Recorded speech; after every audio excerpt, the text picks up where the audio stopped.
Radio Clédou, c'est tout un monde entre vos oreilles. Radio Clédou, le journal avec Sotelma Malitek. Mesdames et messieurs, bonjour. Merci de nous rester fidèles. Bienvenue dans ce 13h les titres. De grands chantiers pour développer le Mali sont en cours pour l'année 2019. L'annonce faite par le Premier ministre Soumelou Boubaye Maïga au cours de la cérémonie des 100 jours d'investiture du second mandat d'Ibrahim Boubacar Keïta. Tension au sein du parti présidentiel. Une vingtaine de députés du RPM ont rejoint le parti de Soumelou Boubaye Maïga. Ce parti passe de 4 à 21 députés. Le président du RPM dénonce cette transhumance. Vous l'entendrez dans cette édition. La Noël a été commémorée hier par la communauté chrétienne du monde. Au Mali, des prières ont été formulées pour le retour de la paix, la réconciliation et le vivre ensemble dans les différentes églises. Bienvenue dans ce journal.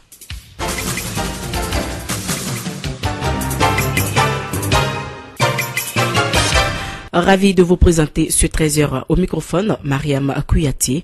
L'heure du bilan des 100 jours du président Ibrahim Boubacar Keïta au sommet de l'État malien. Pour marquer les 100 jours de son investiture du second mandat, une cérémonie s'est tenue au palais présidentiel à Koulouba. Le Premier ministre a présenté un document des réalisations pour l'année 2019. Plusieurs actions sont annoncées. Le chef de l'État, après avoir écouté le chef du gouvernement, a pris la parole. Nous l'écoutons. Monsieur le Premier ministre, j'ai suivi attentivement votre déclinaison de ce qui est notre vision commune, que vous avez la lourde responsabilité de mettre en musique. Ce n'est pas le rêve d'un Mali grandiose éthéré, mais il s'agit pour l'essentiel d'actions identifiées, déjà étudiées ou sur le point d'être achevées, d'être étudiées, dont les financements également sont ou acquis ou sur le point de l'être. Bref, c'est la préfiguration de ce qui va être à partir de janvier 2019. C'est bien pour ça que nous avions dit, sans prétention saugrenue, que le Mali, notre pays, avance. Le constat, si l'on veut être de bonne foi, est d'évidence. C'est également le sens des grands chantiers. Je ne sache pas de pays qui se soit développé où les travaux à haute intensité de main-d'œuvre n'ont pas été d'appui, n'ont pas aidé. Tout cela auquel vous appelez vont y participer. Et vous avez vu, Monsieur le Premier ministre, l'accueil fait par la salle à la grande cité de la culture. Mais c'est de justice. 100 jours, c'est rien. Tout reste à faire. Comment voulez-vous que nous restions esselés, vous et moi, par rapport à ça? Non, venez, qu'on avance. C'est à nous tous. C'est notre mission. Et nous serons demain comptables de ce que nous avons fait de ce Mali-là. Que chacun le sache. Et ma porte demeurera ouverte. En tant qu'aîné de la nation, sans être le plus ancien, en tant qu'aîné également de certains, physiquement aussi, oui, non. Donc, qu'ils viennent, qu'ils disent au grand frère ce qu'ils pensent. Et le grand frère leur dira ce qu'il pense. C'était le chef de l'État malien, Ibrahim Boubacar Keïta. Vive tension entre les partis politiques de la majorité présidentielle. Récemment, plus d'une vingtaine de députés du RPM ont rejoint l'ASMA du Premier ministre. Le parti de Soumelou Boubaye Maïga passe ainsi de 4 à 21 députés, ce qui suscite une tension au sein de la majorité présidentielle, en plus des récentes nominations à la douane. Le président du RPM, Bokari Treta, a profité de son déplacement à Banamba pour dénoncer la transhumance des cadres et élus Rassemblement pour le Mali. Nous l'écoutons. J'observe ce que Yarasouba a décrit, ce qui se passe du point de vue d'un pasteur. Il y a des périodes de vaches maigres, quand les pâturages sont pauvres, les animaux vont à la divagation. Et ils vont dans tous les sens. Et quelquefois, les pasteurs qui sont assez avertis, vraiment se préoccupent un peu des mouvements des animaux, parce qu'ils sont guidés par l'instinct nourricier. Ils vont à la recherche des pâturages et de l'eau. Il faut les laisser aller. Même les vaches, à l'époque, à la période vraiment donc des vaches grasses, ils reviennent d'eux-mêmes. Même c'est des phénomènes naturels. C'est vrai, c'est une grosse extrapolation, mais c'est des phénomènes naturels. La vie en est faite ainsi. Mais je suis convaincu que les femmes et les hommes qui militent dans le RPM, personne n'a été payé pour venir au RPM. Nous sommes tous venus pour notre dignité, pour notre engagement et pour notre attachement à Ibrahim Boubacar Keïta. Parce que cette déclaration a dit, c'est essentiel. L'éthique en politique, nous avons proclamé et nous avons dit haut et fort, même en politique, il y a la morale. Et c'est au nom de cette morale, c'est au nom vraiment donc du refus du combinationné en politique. Parce que nous sommes convaincus qu'en politique, la fin ne justifie pas les moyens. Dans tous les cas, il y a une dignité, il y a une moralité. Les phénomènes d'attrait passager, celles et ceux qui profitant de leur position dans vraiment donc l'appareil, qui développent ses capacités d'attrait, qui appellent nos cadres, qui les perturbent, qui les font donc des propositions tentant donc à leur dévier leur chemin, nous sommes convaincus que ceci constitue des phénomènes passagers. Inch'Allah, le RPM vivra et survivra à ces pratiques malsaines. Le RPM ne les connaît pas et le RPM n'a pas envie de les connaître. Et je demande à toutes et à tous ce sursaut de se rappeler qu'avant tout, que nous sommes RPM. Voilà, c'était donc là le président du RPM, Boukari Keïta. Le Mali a célébré lundi 24 décembre la journée africaine de la fonction publique. Elle a été commémorée cette année à travers une journée porte ouverte initiée par le ministère en charge de fonction publique. Cette formule vise à rendre l'administration publique plus perceptible des populations en général. Écoutons Diarra Kitala, elle est ministre en charge de la fonction publique malienne. Elle est au micro de Arunaba.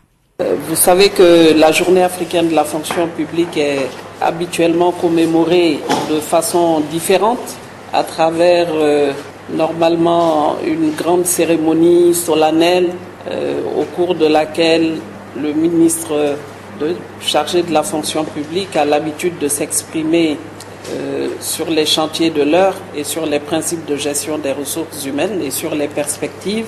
Mais nous avons pensé que notre domaine étant pratiquement un domaine très peu connu des usagers, un domaine assez complexe avec les procédures administratives qui ne sont pas à la portée même des usagers que sont les fonctionnaires, que ce soit les fonctionnaires de l'État ou ceux des collectivités, mais aussi les contractuels. Donc nous avons décidé d'aller vers une autre formule, celle d'ouvrir les portes de la fonction publique. Nous continuerons à changer de formule autant que peut se faire pour que l'administration soit plus perceptible aux usagers et aux populations de façon générale.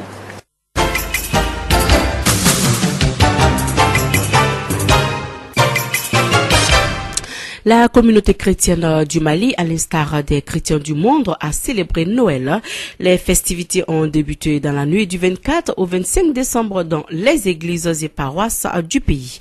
Lors des messes, des prières ont été formulées pour le retour de la paix, la réconciliation et le vivre ensemble au Mali. L'archevêque cardinal Jean Zerbo que nous écoutons. Le contexte dans lequel nous sommes aujourd'hui pour célébrer cette fête, il est préoccupant. Chacun de nous peut imaginer ce qui les frappe, ce qui les dérange, ce qui l'inquiète. C'est tout à fait normal quand on est dans un pays. Quand tout va bien, quand tout va mal, on doit se préoccuper de ce pays. La préoccupation fondamentale des Maliens depuis 2012 et qui se manifeste de façon aiguë, justement, en cette année 2018, c'est la paix, année des élections.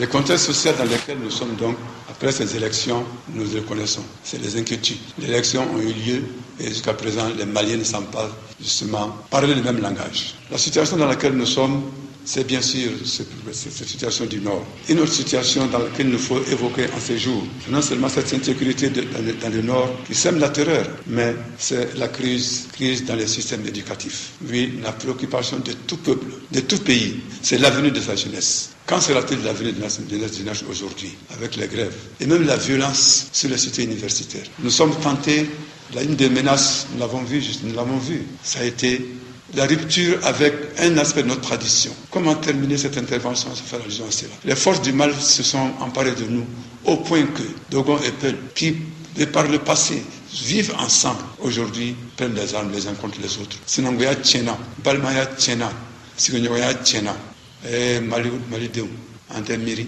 En même temps, il y a le Kalfarod, mais ça à la terre. Dieu lui-même, justement, nous a fait inventer cela pour nous permettre de sauver ce qui apparemment est passé. Et voilà que tout cela est mis en cause aujourd'hui. Également, l'église évangélique protestante de Torokorobougou encourage les fidèles chrétiens à devenir des artisans de paix à la gloire du Seigneur Jésus-Christ. C'était lors des festivités de Noël. Écoutons le révérend pasteur Joseph Camara.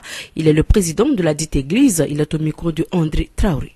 Cette année, nous avons placé les festivités de Noël sous l'angle de la paix, la restauration de la paix, la culture de la paix. Cette initiative est liée à la situation actuelle du pays. C'est lié à la situation du pays, mais en plus de cela, les prophètes ont prophétisé que celui qui va sauver l'humanité est aussi appelé le prince de la paix. Donc, étant le prince de la paix, célébrant sa naissance, sa venue dans le monde, nous devons être des artisans de paix. L'appel que je lance à tous les fidèles chrétiens, c'est de vivre cette paix. Étant dans la paix, ayant reçu la paix avec Dieu en Jésus-Christ, qu'ils aient la paix dans leur vie et qu'ils manifestent cette vie là où ils sont pour qu'ils soient réellement des artisans de paix à la gloire de Dieu le Père.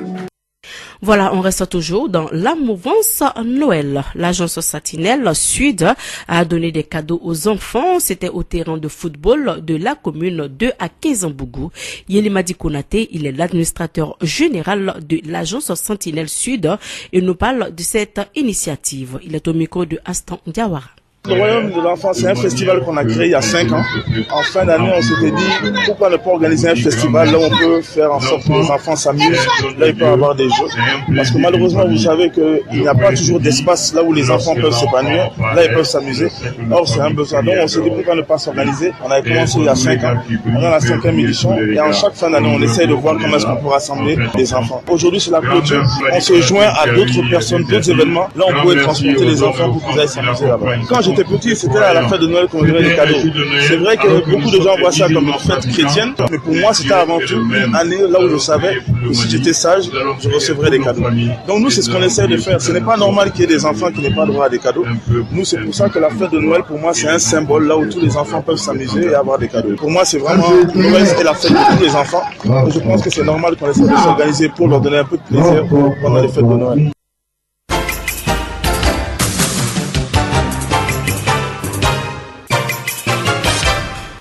L'actualité hors du Mali, présidentielle au Congo, plusieurs candidats de l'opposition, dont Martin Fayoulou, ont donc demandé aux opérateurs de téléphonie mobile présents en République démocratique du Congo de prendre des dispositions contre le vote électronique lors des élections générales qui ont été reportées à dimanche. Ces candidats soupçonnent la Commission électorale nationale indépendante d'avoir acheté des cartes SIM pour transmettre les résultats par voie électronique le jour du vote sans attendre le comptage manuel des voix. À Khartoum, des centaines de personnes ont manifesté hier contre la cherté de la vie, mais le palais présidentiel a été épargné contre ces manifestants. Un important dispositif de sécurité a empêché toute marche vers ce château présidentiel. Ces manifestations qui ont donc touché jusque-là une dizaine de villes sont à leur 7e jour de mouvement après la décision du gouvernement de tripler le prix du pain. Également, le Parlement éthiopien a adopté hier une loi instituant une commission de réconciliation qui aura pour principale tâche de mettre un terme aux violences intercommunautaires et documenter les violations des droits humains commises dans le pays. L'objectif de la commission est de maintenir la paix, la justice, l'unité nationale, le consensus et la réconciliation entre les peuples éthiopiens.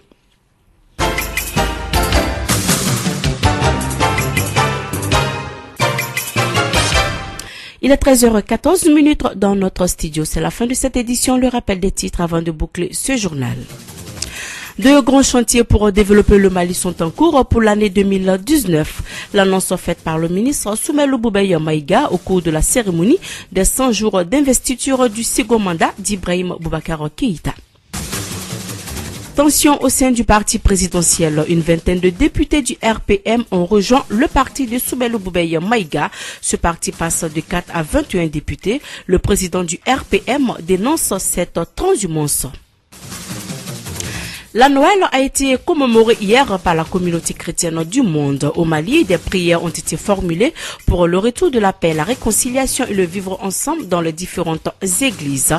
Voilà, c'est donc tout pour cette édition. Merci à vous de l'avoir suivi. Présentation Mariam Kouyaté. Partie technique Boureima Traoré dans un instant. Votre chronique élect. Radio Kédou, le journal avec Sotelma Malitaire. Radio Clédou